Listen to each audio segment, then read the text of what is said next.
Hello class, this is Parker. I'm going to be showing you a intro to my class and also an overview of my class, so that if you want to take this class or if you want to pursue guitar over the summer, that you can have a foundation for that and to be excited or to know if it's going to suit your interests.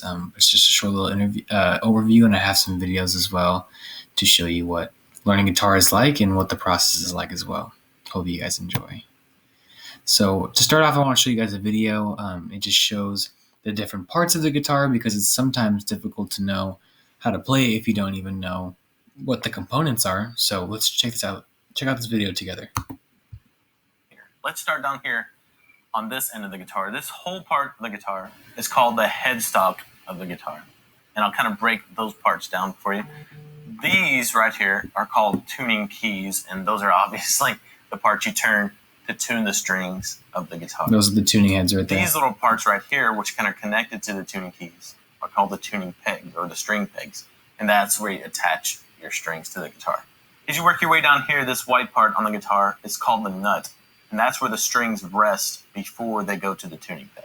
The next little area of the guitar we're going to work with is this part right here. And this whole entire area is called the neck of the guitar. And there are a few specific parts that I want to go over here with you too.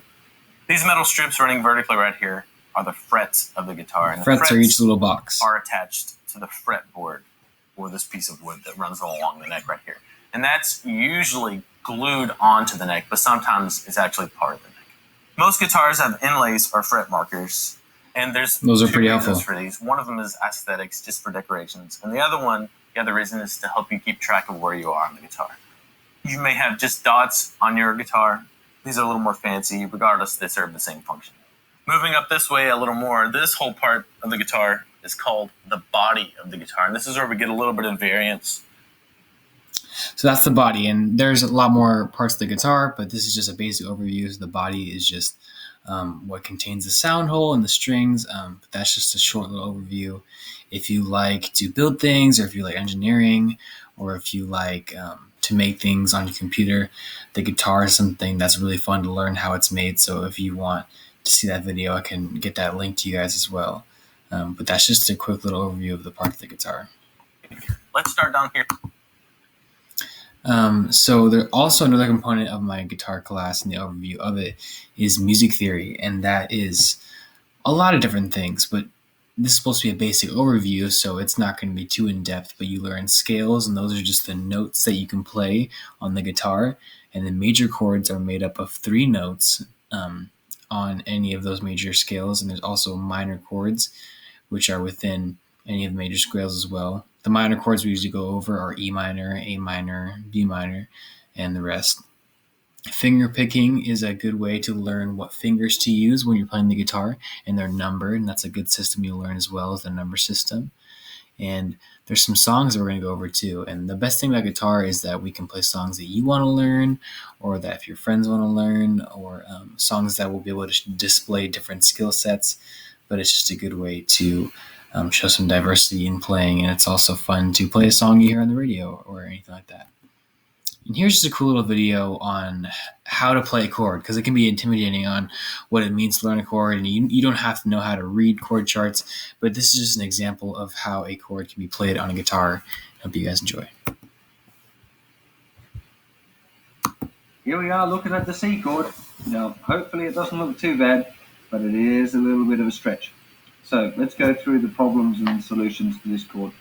So first finger, first fret. He tells you which finger and which fret, nothing on the which E you'll learn string, later. nothing on the G string, that's nothing on the first string, or nothing on the third string. Second finger is reaching over here to the second fret of the fourth string, and then third finger's got to stretch over here to the third fret of. So that was just him displaying which fingers go where on what frets, and that's a very good close-up view, so you can actually copy what he's doing to learn how to do that well. But you don't have to know everything. It's just a good little example of if that's a good way you could learn or not.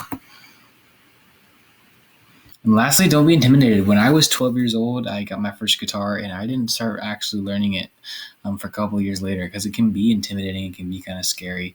So the best way that you can learn guitar and have fun is to practice, practice, practice. So if you're considering this class, or if you'd like to take this class, practice is a big part of it. So you have to be diligent to do so. And there's just a high reward. There's a lot of fun. There's a lot of social rewards, and also individual skill that you can acquire by learning an instrument. It can help you with a lot of different things. And I have seen it in my own life, and it's been a really big blessing to me.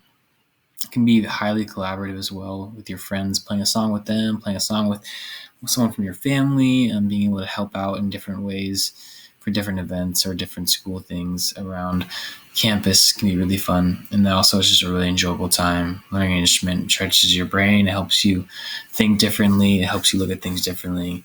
And I think it is just a great subject to invest time into. But thanks, guys. These are my sources. These are the videos if you want to see them on your own time and check them out. But I hope you guys enjoyed, and have a great rest of your day.